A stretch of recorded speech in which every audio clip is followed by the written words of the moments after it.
We've got a new legislature. Let's talk about it. You know, we've got 45 new House members. This month just came on salary. This is probably the largest class of incoming freshmen since our very first legislature was assembled in statehood over 100 years ago. That's right. Not only that, and probably contributing to it, is the brilliant folks that were set up in an agency or a committee to determine legislative pay decided last year that we needed to cut the pay of these legislators. And, not surprisingly, probably a record number of them decided that it isn't worth it. They're not running again. So we've got a problem here. We've got to get a legislature that we pay to do the job and then, by God, does the complete job. We need agency oversight. We need to see these things happen on a regular basis. And we need to see the dollars accounted for. So I'm looking forward to seeing that. By the way, I think I mentioned last week, Bob Sullivan contacted me, and I was asking him what's happening with the audits. Bob, who's a fantastic Tulsa citizen, oil company executive. He was a candidate for governor back in 2006 in the Republican primary. Bob was appointed by Governor Fallin to this 9-member committee, which was an Agency Performance Audit Commission, APAC. Well, they selected 6 agencies to do audits. Now, they had a short season, because they had to wait until legislature passed a budget and adjourned so they'd know whether or not they've got the money to go ahead and hire some good accounting agencies, good outside accounting firms, because we certainly weren't going to have the state agencies auditing themselves. Now, this isn't just a checkbook audit where we just make sure the checkbook balances. This is about efficiencies. This is about staying true to the mandate, both statutorily and constitutionally. Are they getting involved in mission creep that's sucking the money out of what we actually impaneled them to do?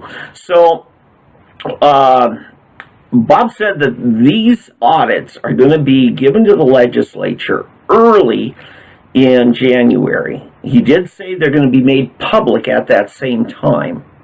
Now, this is going to be a good thing, okay? Oklahomans, you're going to have to be prepared.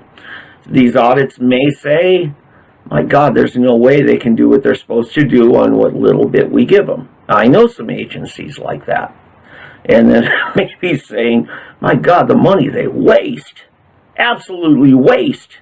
And then they made up a bunch of mandates of their own that we didn't even ask them to do, and they're prioritizing that and starving the real important work that we did ask them to do. So this is going to be an ongoing thing, this commission. I'm looking forward to seeing what they do in the next year or two. In fact, Bob had told me last spring, he said, you know, we'd already made our decision when that teacher strike, our teacher walkout happened, and we decided, now we probably would have been good to do education. And, you know, and there again, we're not talking about, is Johnny's teacher doing a good job of teaching? It's more about the Department of Education in Oklahoma City and the agencies and the mandates.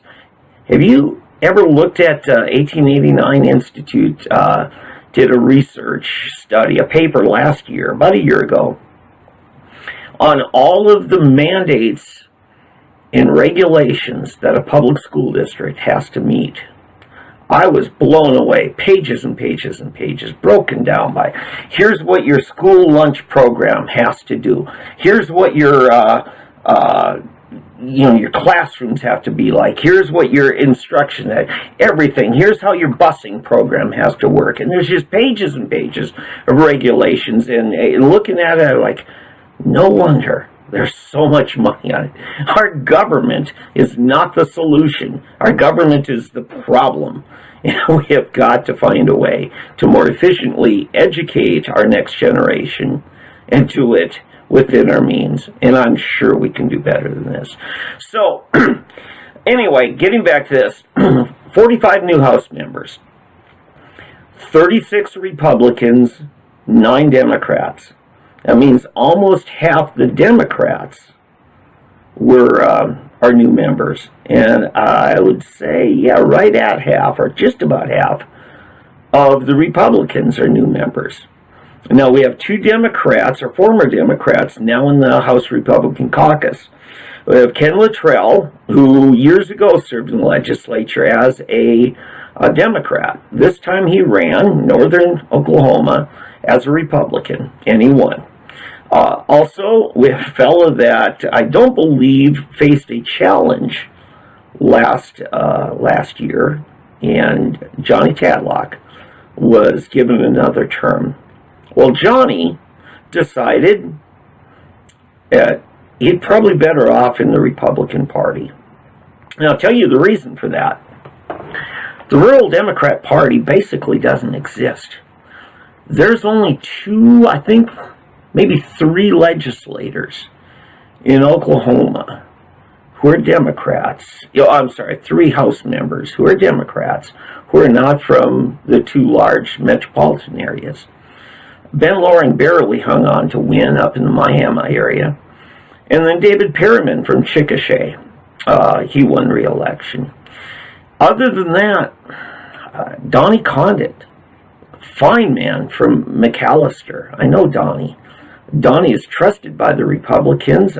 Donnie is a good, I would say, I'd call him a Tea Party Democrat. And then he lost.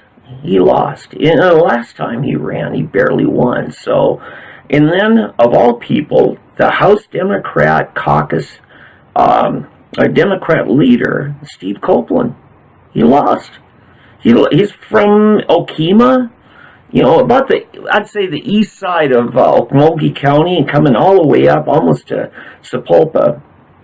But Steve Copeland, in fact, he was the one that told me last summer. I met him in his office there during the interim study just before it came.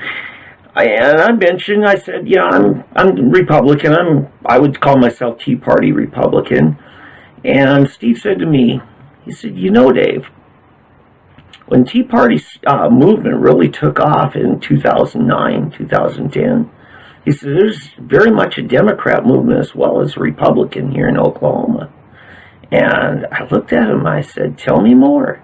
And he said, oh yeah, it was more the mom and pop's business who was getting screwed over, and all the big corporations, too big to fail, were getting all the bailouts.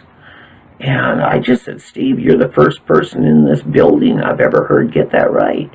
Because it is about people fed up with the government treating the big businesses better than they treat the small business. The big guy gets treated better than the small guy. That's very true in Oklahoma politics. So I had a lot of camaraderie with Steve Copeland on that.